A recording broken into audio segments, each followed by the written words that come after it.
ओम अज्ञानतिमिरान्धस्य ज्ञानाञ्जन शलाकाय चक्षुरुन्मिलितं येन तस्मै श्रीगुरवे नमः। वाञ्छाकल्पतरुभ्यश्च कृपा सिन्धुभ्येव च पतितानां पावनेभ्यो वैष्णवेभ्यो नमो नमः। जय श्री कृष्ण चैतन्य प्रभु नित्यानंद श्री अद्वैत गदाधर शिवासादि गौर भक्तवृंद। हरे कृष्ण कृष्ण कृष्ण हरे हरे, हरे राम राम राम हरे हरे। कल हम पहुंच गए थे बिजवारी गांव। बिजवारी यानी बिजली, तो बिजवारी गांव का प्रसंग ही सुन रहे थे जब अक्रूर जी, बलराम जी और कृष्ण जी को मथुरा लेकर जाने के लिए निकले थे। तो उस समय सबको ऐसे लगा मानो आकाश से बिजली ही गिर गई हो और विद्युत पुंज का अभ्रंश शब्द ही बिजवारी है, यानी बिजवारी गिर गई। अक्रूर जी दोनों भाइयों को लेकर बिजवारी से पिसाई, साहर तथा जेंट आदि गांव से होकर अक्रूर घाट पहुंचे और वहां स्नान करके मथुरा पहुंचे थे। बिजवारी और नंदगांव के बीच में अक्रूर स्थान है, जहां शिलाखंड के ऊपर श्री कृष्ण के चरण चिन्ह अभी भी मौजूद हैं। रथ पर बैठे हुए श्री कृष्ण ने गोपियों की विरह दशा से व्याकुल होकर उनको एक संदेश भेजा कि मैं शपथ खाकर कहता हूँ कि परसों यहाँ अवश्य ही लौट आऊंगा। तब से इस गांव का नाम परसों हो गया। गोवर्धन बरसाने के रास्ते में ये गांव स्थित है। सी और परसों दोनों गांव पास पास में हैं। शीघ्र ही आऊंगा बार बार कहा था। इस शीघ्र शब्द से ही इस लीला स्थली का नाम सी पड़ा है। मथुरा हेते शीघ्र करीबागमन, ऐ हेतु शीघ्र सी कहे सर्वजन। कामई, ये अष्ट सखियों में प्रमुख सखी विशाखा जी का जन्म स्थान है और यहाँ पर इस गांव में बरसाने से 5 मील और उमराव गांव से 4.5 मील दक्षिण पश्चिम में अवस्थित है। कामई से दक्षिण में सी और परसों गांव है। करेहला, ये ललिता जी का जन्म स्थान है। करहाला गोपी के पुत्र गोवर्धन मल अपनी पत्नी चंद्रावली के साथ यहाँ कभी कभी रहता था। कभी कभी सखी स्थली गोवर्धन के निकट में रहता था। चंद्रावली के पिता का नाम चंद्रभानु गोप है और माता का नाम इंदुमती गोप था। चंद्रावली जी श्रीमती राधिका की जेठी बहन है, यानी बड़ी बहन है। और वृषभानु महाराज 5 भाई थे। वृषभानु, चंद्रभानु, रत्नभानु, सुभानु, श्रीभानु। वृषभानु जी सबसे बड़े थे। श्रीमती राधिका इन्हीं वृषभानु जी की कन्या होने के कारण राधिका और चंद्रावली दोनों बहनें लगती थी। पद्मा आदि युद्धेश्वरिया इस स्थान पर रहकर चंद्रावली से कृष्ण का मिलन कराने के लिए प्रयत्न करती थी। यहाँ कंकन कुंड, कदम खंडी, झूला, श्री वल्लभ आचार्य, श्री विठलेश तथा श्री गोकुल नाथ जी बैठके हैं। यह स्थान कामई से 1 मील उत्तर में है। भाद्र पूर्णिमा तिथि में बूढ़ी लीला प्रसंग में यहाँ रासलीला होती है। लुधौली, ये पिसाई गांव से आधा मील पश्चिम में है। यहाँ पर ललिता जी ने श्री राधा और कृष्ण दोनों का मिलन कराया था। दोनों परस्पर मिलकर यहाँ पर अत्यंत लुब्ध हो गए थे। लुब्ध होने के कारण इस स्थान का नाम लुधौली पड़ा। गांव के बाहर उत्तर में ललिता कुंड है, जहाँ दोनों का मिलन हुआ था और कुंड के पूर्वी तट पर ललिता बिहारी जी का दर्शन है। पिसाई, गोचारण के समय कृष्ण को प्यास लगने पर बलदेव जी ने जल लाकर उनको पिलाया था, इसलिए इस गांव का नाम प्यासाई अर्थात प्यास आई पड़ा है। यहाँ कृष्णा कुंड, विशाखा कुंड है। गांव के पास ही उत्तर पश्चिम में मनोहर कदम खंडी है। ये गांव करेहला से 1.5 मील के उत्तर में स्थित है। सहार गांव, ये नंद जी के सबसे बड़े भाई उपनंद जी का निवास स्थान है। ये परम बुद्धिमान, सब प्रकार से महाराज नंद के परामर्श दाता थे, काउंसलर थे। ये नंद नंदन श्री कृष्ण को अपने प्राणों से भी अधिक प्रेम करते थे। इन्हीं उपनंद के पुत्र सुभद्र थे, जिन्हें श्री कृष्ण अपने सहोदर ज्येष्ठ भ्राता के समान आदर करते थे। सुभद्र सखा, ज्योतिष आदि समस्त कलाओं में पारदर्शी और कृष्ण के प्रति अत्यंत स्नेहशील थे। ये गोचारण के समय सब प्रकार की विपदाओं से कृष्ण की रक्षा करने के लिए सदैव ही प्रयत्नशील रहते थे। इन्हीं सुभद्र की पत्नी का नाम कुंडलता है। कृष्ण इनके जीवन सर्वस्व थे। ये बड़ी परिहास प्रिय तथा राधा कृष्ण का परस्पर मिलन कराने में अत्यंत पटु थी। यशोदा के आदेश से श्रीमती राधिका को जावत से रंधन कार्य के लिए अपने साथ लाती थी। सांखी। हरे कृष्ण।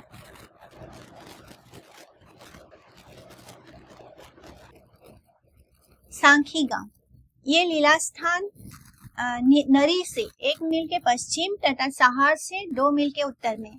यहीं पर कृष्ण ने शंखचूड़ का वध करके उसके मस्तक से मणि निकालकर श्री बलदेव जी को दिया था। एक दिन गोवर्धन की तलहटी में राधा कुंड के निकट सखा मंडली के साथ कृष्ण तथा सखी मंडली के साथ राधा रानी परस्पर रंगीली होली खेलने में व्यस्त थी। उसी समय शंखचूड़ नामक असुर गोपियों को पकड़कर ले भागा। कृष्ण और बलदेव ने शाल के वृक्षों को हाथ में लेकर उसे मारने के लिए पीछा किया।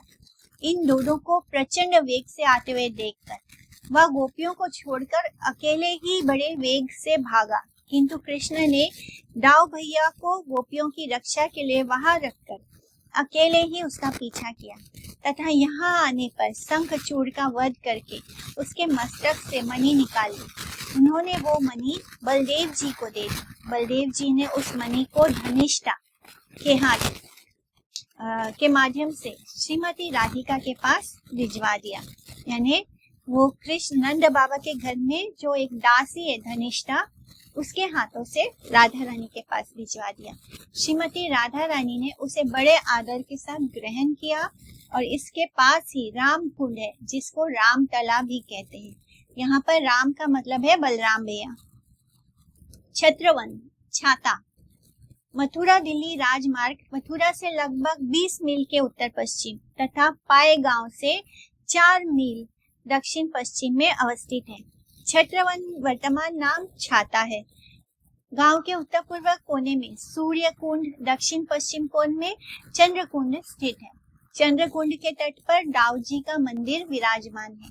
यहीं पर श्री राम आदि सखाओं ने श्री कृष्ण को सिंहासन पर बिठाकर ब्रज का छत्रपति बनाया, महाराज बनाकर एक अभूतपूर्व लीला अभिनय का कौतुक रचा था। श्री बलराम जी कृष्ण के बाएं बैठकर मंत्री का कार्य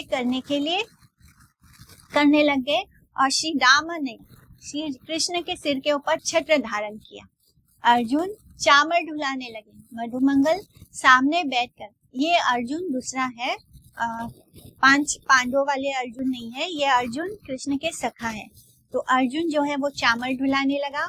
मधुमंगल सामने बैठ के विदूषक कार्य करने लगा, यानी राजा को हंसाने का जो काम होता है वो विदूषक का होता था, तो वो काम मधुमंगल कर रहा है। और मधुमंगल किसका पोता है? पौर्णमासी का। तो पौर्णमासी जो है वो योग माया है, उनका प्रपौत्र यानी उनका पोता है मधुमंगल। सुबल तांबुल बीतिका देने लगे। सुबल जो है तांबुल यानी पान का बीड़ा, बीतिका देने लगे तथा सुबाहु और विशाल आदि कुछ सखा प्रजा का अभिनय करने लगे। प्रजा बन गए वो दोनों। छत्रपति महाराज कृष्ण ने मधुमंगल के माध्यम से सर्वत्र घोषणा करवा दी। क्या कि महाराज छत्रपति नंद कुमार यहाँ के एक छत्र राजा है, यानी बस वही एक राजा है और कोई उनके सामने कोई भी किसी का भी कोई नहीं है। यहाँ अन्य किसी का कोई अधिकार नहीं है। गोपियां प्रतिदिन मेरे इस बाग को नष्ट करती हैं, अतः वे सभी दंडनीय हैं। इस प्रकार कृष्ण ने सखाओं के साथ ये अभिनय लीला कौतुक की क्रिया की थी, इसलिए इस गांव का नाम हो गया छत्रवन और अब उसका बुलाया जाता है छाता। उमराव क्षेत्रवन से लगभग 4-5 मील दूर दिशा में उमराव गांव अवस्थित है। श्री कृष्ण की दुहाई सुनकर सखियों ने ललिता के पास कृष्ण के विरुद्ध शिकायत की। ललिता आदि सखी क्रोधे कहे बार बार, राधिका राज्य के कराय अधिकार। एछे कथा कही ललिता आदि सखीगण, राधिकारे उमराव कैला ईश्वरन। यानी ललिता जी ने क्रोधित होकर कहा कि ऐसा कौन है जो राधिका के राज्य को अपने अधिकार में कर सकता है, हम इसका प्रतिकार करेंगे। ऐसे कहकर राधा रानी को एक सुंदर सिंहासन में पधराकर उमराव होने की घोषणा की। उमराव का तात्पर्य होता है राज्य के अधिपति से, यानी वहां की महारानी समझ लीजिए। तो चित्रा सखी ने उनके सिर पर छत्र धारण किया। विशाखा सखी चामर ढुलाने लगी। ललिता राधिका के बाएं बैठकर मंत्री का कार्य करने लगी। कोई सखी उन्हें पान का बीड़ा देने लगी तथा अवशिष्ट सखियां प्रजा का अभिनय करने लगी। राधा रानी ने सिंहासन पर बैठकर सखियों को आदेश दिया, जाओ, जो मेरे राज्य पर अधिकार करना चाहता है उसको पराजित करो तथा बांध कर मेरे सामने उपस्थित करो। मोर राज्य अधिकार करे ये इस जन, पराभव करी तारे आन ईशन। उमराव का आदेश पाकर, यानी रानी का आदेश पाकर सहस्त्र सहस्त्र सखियों ने हाथों में पुष्प छड़ी लेकर युद्ध के लिए यात्रा की। सहस्त्र सहस्त्र यानी हंड्रेड्स एंड हंड्रेड्स ऑफ सखियां, इतनी सारी सखियां थी।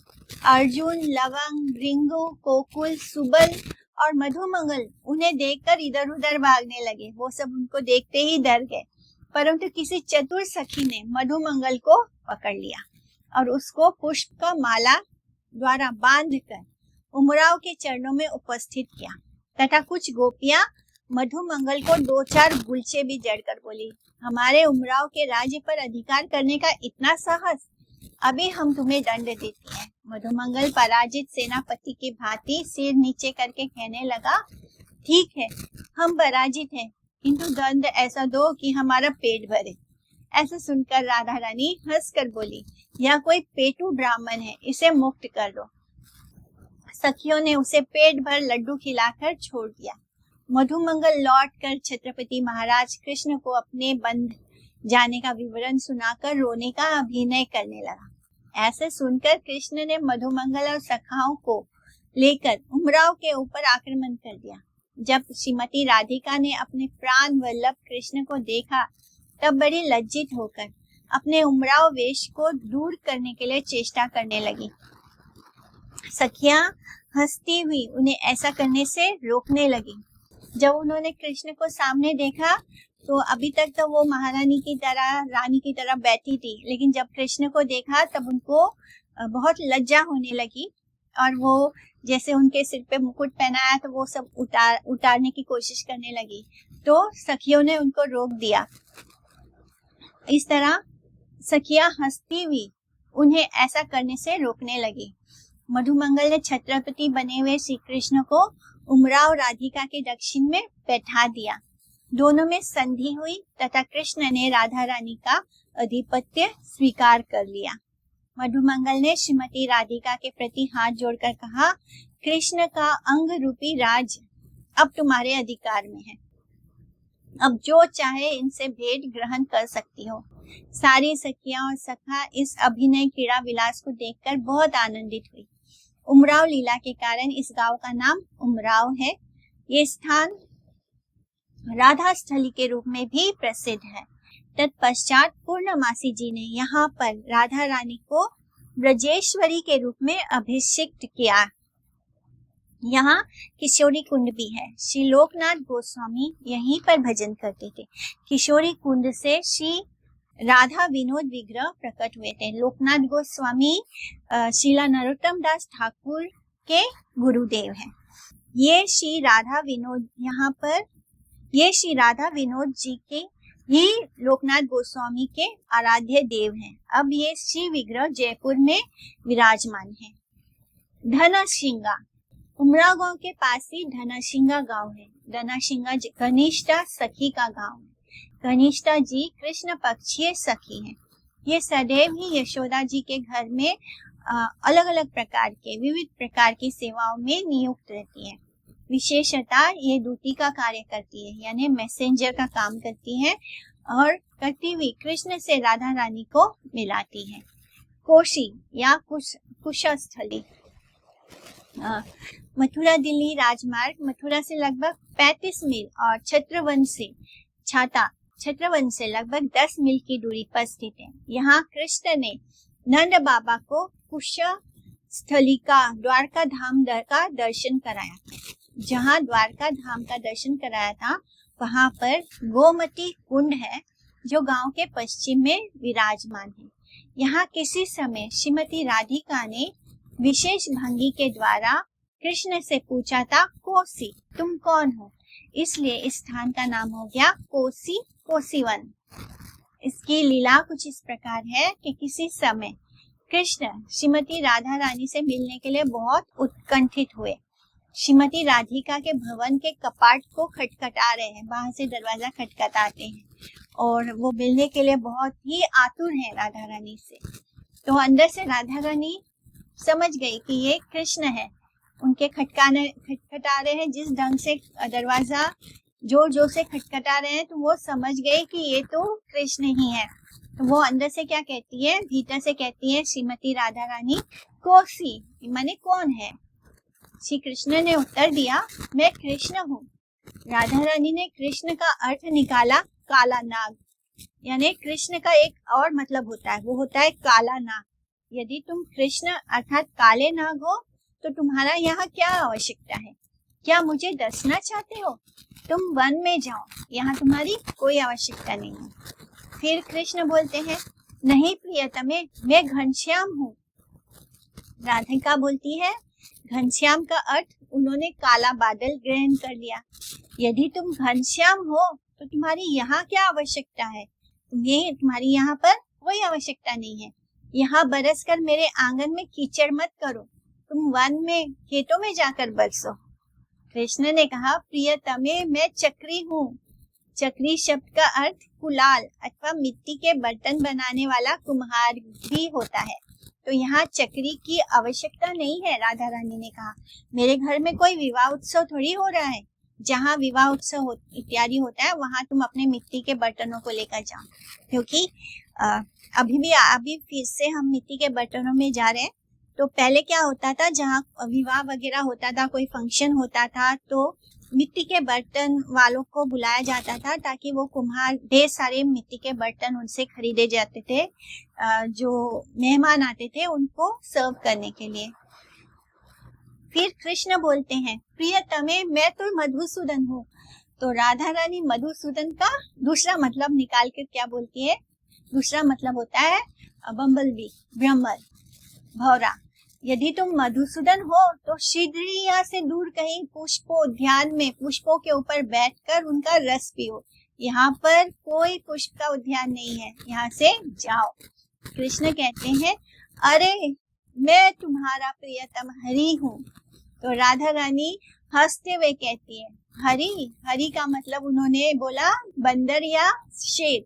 हरि का दूसरा एक मतलब होता है या तो बंदर होता है या तो शेर होता है। तो इस संदर्भ में वो बोलती है, यहाँ बंदरों और सिंह की कोई आवश्यकता नहीं है। क्या तुम मुझे नोचना चाहते हो? तुम शीघ्र किसी गंभीर वन में भाग जाओ, हम बंदरों और सिंहों से बहुत डरती हैं। इस प्रकार राधिका प्रियतम हरि से नाना प्रकार का हास परिहास करती हैं। वे हम पर प्रसन्न हो। इस हास परिहास की लीला भूमि को कोसी वन कहते हैं। रनवाड़ी आरबाड़ी से 1 मील के उत्तर, छाता से 3 मील दक्षिण पश्चिम में रनवाड़ी गांव स्थित है। नंद नंदन श्री कृष्ण साक्षात मनमथ है, यानी मन को मोह लेने वाले। श्रीमती राधा रानी महाभाव की साक्षात मूर्ति स्वरूपा है। कृष्ण के काम को पूर्ण करना ही उनका कार्य है।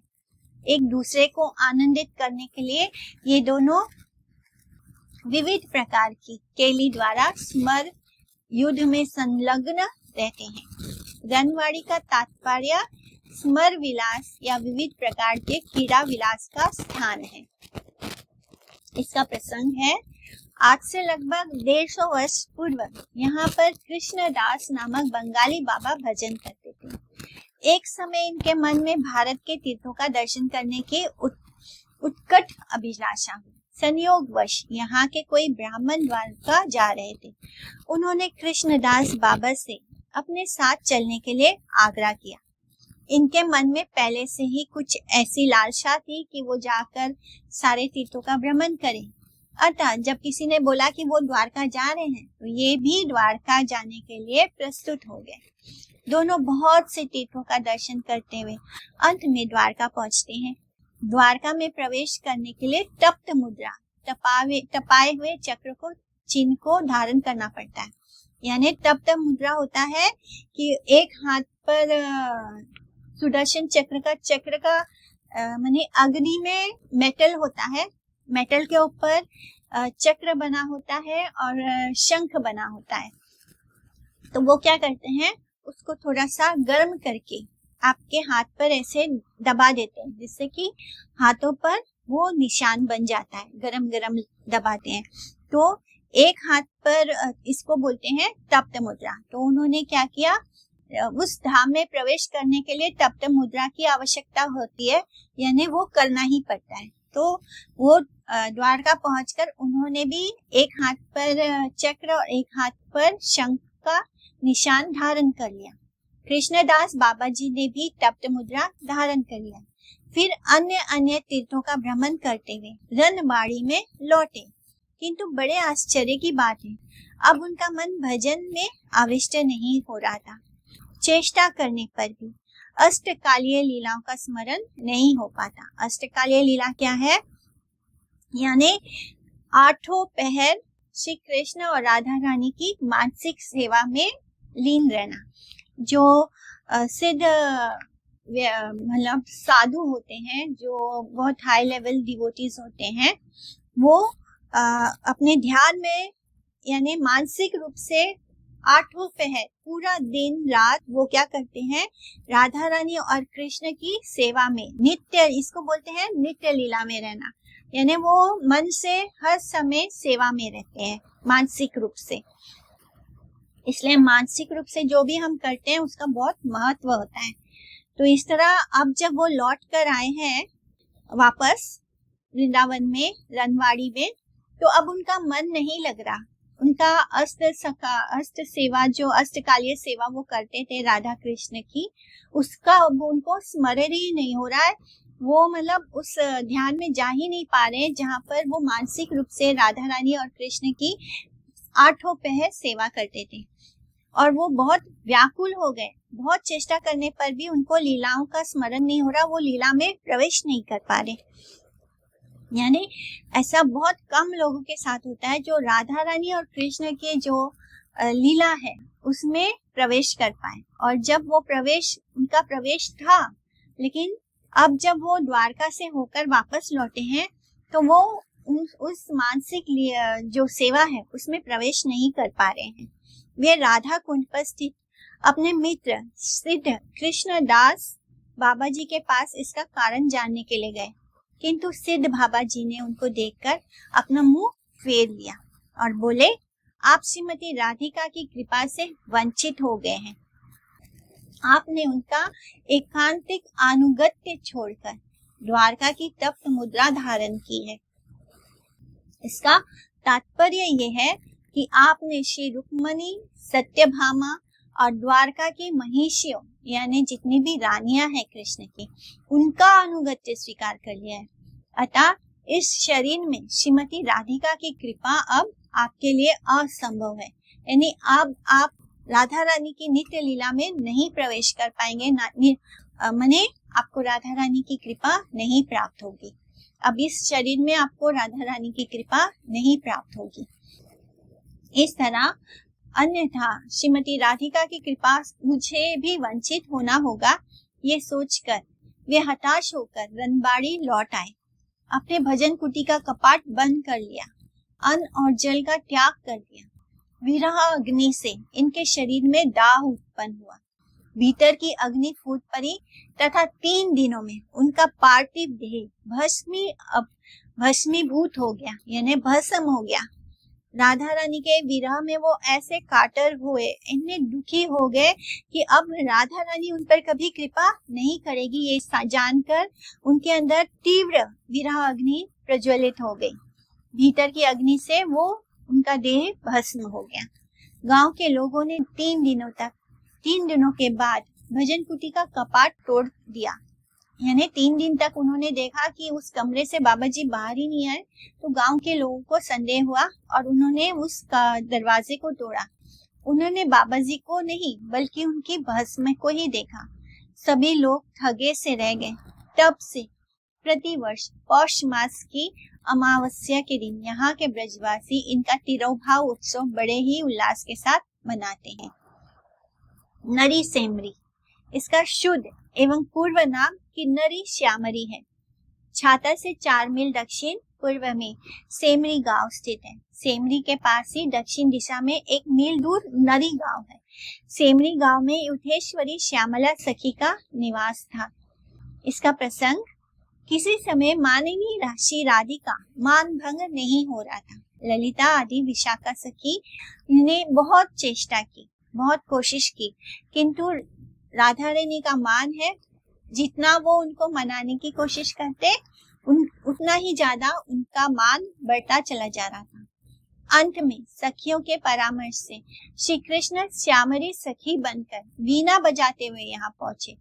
श्रीमती राधा रानी श्यामरी सखी का अद्भुत रूप, वीणा स्वर लहरियों पर उतराव और चढ़ाव के साथ मूर्छना आदि रागों से अलंकृत संगीत को सुनकर ठगी सी रह गई।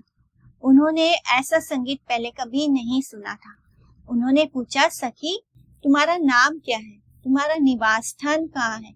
सखी बने हुए कृष्ण ने उत्तर दिया, मेरा नाम श्यामरी है, मैं स्वर्ग की किन्नरी हूँ। श्रीमती राधिका श्यामरी किन्नरी की वीणा वाद्य एवं सुललित संगीत सुनकर अत्यंत विवल हो गई। अपने गले से रत्नों का हार श्यामरी किन्नरी के गले में अर्पण करने के लिए प्रस्तुत हुई, किंतु श्यामरी किन्नरी ने हाथ जोड़कर उनके श्री चरणों में निवेदन किया कि आप कृपा करके अपना मान रूपी रत्न मुझको प्रदान करें। इतना ही सुनते ही श्रीमती राधा रानी समझ गई कि ये तो मेरे प्रियतम श्याम सुंदर हैं और मुझसे मान का रत्न मांग रहे हैं। फिर तो प्रसन्न होकर उनसे मिलती हैं। सखिया भी उनका परस्पर मिलन कराकर अत्यंत प्रसन्न हुई। इस मधुर लीला के कारण ही इस स्थान का नाम किन्नरी से नरी तथा श्यामरी से सेमरी हो गया। वृंदावन लीलामृत के अनुसार हरि शब्द के अपभ्रंश के रूप में इस गांव का नाम नरी हुआ। नरी माने हरि था, हरि बाद में बिगड़ के नरी हो गया। दूसरा प्रसंग, जिस समय कृष्ण बलदेव ब्रज छोड़कर मथुरा के लिए प्रस्थान करने लगे, अक्रूर ने उन दोनों को रथ पर चढ़ाकर बड़ी शीघ्रता से मथुरा की ओर रथ को हाँक दिया। गोपियां खड़ी हो गई और एक टक से रथ की ओर देखने लगी, किंतु धीरे धीरे रथ आंखों से ओझल हो गया। धीरे धीरे उड़ती हुई धूल भी शांत हो गई। तब वे हा हरी कहती हुई पछाड़ खाड़ कर जोर जोर से धड़ाम से धरती पर गिर पड़ी। इस लीला की स्मृति की रक्षा के लिए महाराज व्रजभान ने वहां जो गांव बैठाया, वो गांव ब्रज में हरि नाम से प्रसिद्ध हुआ। धीरे धीरे हरि शब्द का ही अपभ्रंश नरी हो गया। नरी गांव में किशोरी कुंड है, संकर्षण कुंड है और श्री बलदेव जी का दर्शन होता है। खायरो, खदीरवन, खदीर यानी खजूर, तो इसका वर्तमान नाम है खायरो। छाता से 3 मील के दक्षिण तथा जावट से 3 मील दक्षिण पूर्व खायरो ग्राम स्थित है। ये कृष्ण के गोचारण का स्थान है। यहाँ संगम कुंड है, जहाँ गोपियों के साथ कृष्ण का संगम अर्थात मिलन हुआ था। इसी के तट पर लोकनाथ गोस्वामी निर्जन स्थान में साधन भजन करते थे। कभी कभी भूगर्भ गोस्वामी भी लोकनाथ गोस्वामी के साथ यहाँ पर भजन करते थे। पास में ही कदम खंडी है। ये परम मनोरम स्थल है। यहाँ कृष्ण एवं बलराम सखाओं के साथ तरह तरह की बाल लीलाएं किया करते थे। खजूर पकने के समय कृष्ण सखाओं के साथ यहाँ गोचारण के लिए आते तथा पके हुए खजूरों को खाते थे। इसका प्रसंग, एक समय कंस का भेजा हुआ बकासुर बड़े डील डोल वाले बगले के रूप में धारण करके कृष्ण को ग्रास करने के लिए यहाँ पर उपस्थित हुआ। कृष्ण को मारने के लिए उसने बकासुर को भेजा। बकासुर यानी बगला रूप में। उसने अपना एक चोंच पृथ्वी में तथा दूसरा चोंच आकाश तक फैला लिया। इतना बड़ा था वो कि एक उसका नीचे वाला चोंच धरती को टच कर रहा था, ऊपर वाला चोंच आसमान को। और कृष्ण को ग्रास करने के लिए बड़ी तेजी से उनकी ओर दौड़ा। उस समय उसकी भयंकर आकृति देखकर समस्त सखा लोग डर के बड़े जोर से चिल्लाए, खायो रे, खायो रे। किंतु कृष्ण ने निर्भीकता से अपने एक पैर से उसका नीचे वाला चोंच को पकड़ा और एक हाथ से उनके ऊपर वाला चोंच को पकड़कर घास फूस की तरह चीर दिया उनके दोनों चोंच को। सखा लोग बड़े उल्लासित हुए। खायो रे इस लीला के कारण इस गांव का नाम खायो रे पड़ा। यहाँ खदीर के पेड़ होने के कारण भी इस गांव का नाम खदीर वन पड़ा। खदीर यानी कत्था होता है। कत्था जो पान पर लगाया जाता है, ब्राउन कलर का होता है, पान का प्रकार का मसाला। कृष्ण ने बकासुर को मारने के लिए खदेड़ा था। खदेड़ने के कारण भी इस गांव का नाम खदेड़ वन या खदीर वन हो गया। तो ये बहुत सारे रीजन है जिस कारण से उस गांव का नाम खायो रे, खदेड़ वन और खदेड़ वन। बकथरा, जावट के पास खायो रे और आंजनौक के बीच में ये गांव स्थित है। आंजनौक यानी जहां पर कृष्ण ने राधा रानी के आंखों में अंजन लगाया था। यहाँ कृष्ण ने बकासुर को मारा था। बकथरा, इस गांव का नाम चिल्ली भी है।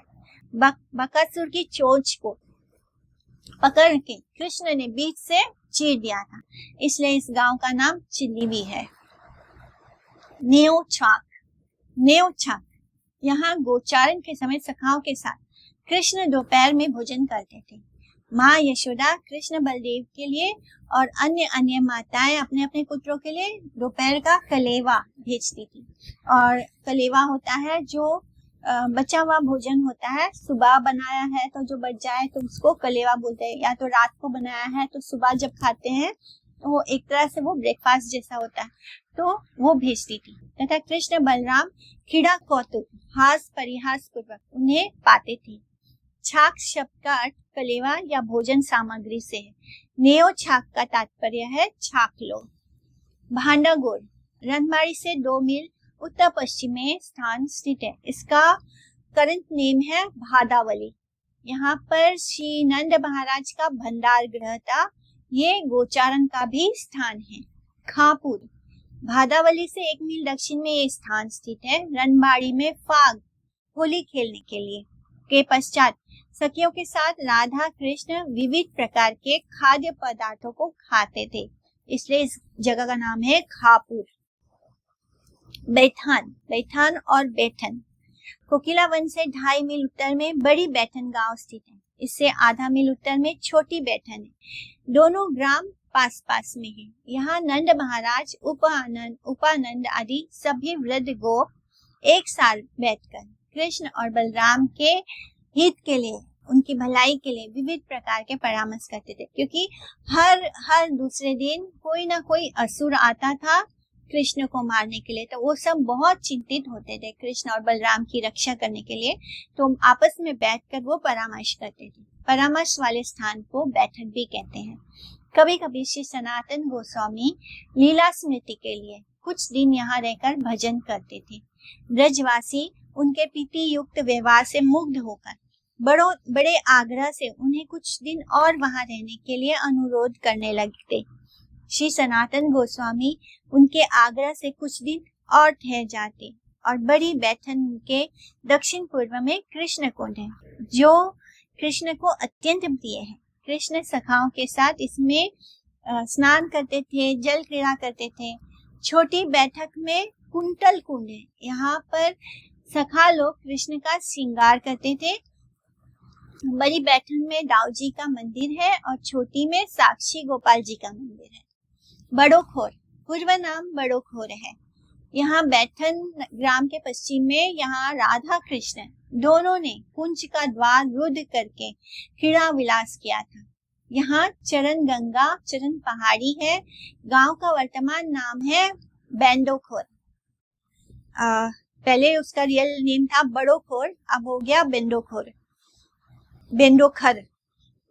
चरण पहाड़ी छोटी बैठन से 1 मील के उत्तर में चरण पहाड़ी है। यहाँ गोप श्री कृष्ण एवं बलदेव के चरण चिन्ह है, इसलिए इसे चरण पहाड़ी कहते हैं। एक समय कृष्ण जो है वो अपने सखाओं के साथ गोचारण करते हुए यहाँ पर आ गए। गाय जो है वो दूर घास चर रही थी, सखा लोग भी दूर थे। कृष्ण को मजाक करने की आदत है तो उनको कौतुक सूझा।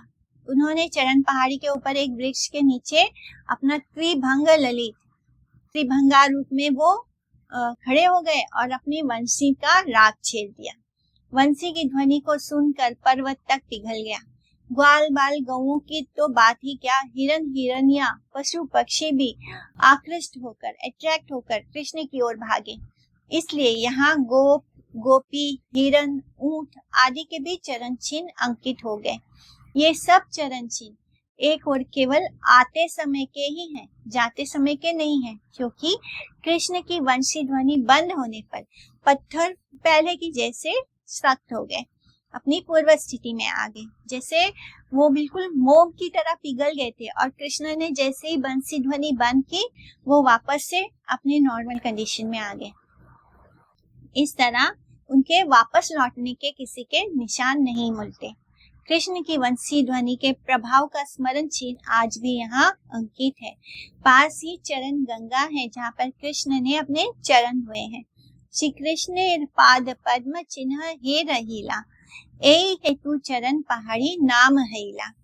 रासोली चरण पहाड़ी और कोटवन के बीच में रासोली गांव है। यहाँ पर कृष्ण और गोपियों की प्रसिद्ध शारदीय रासलीला संपन्न हुई थी।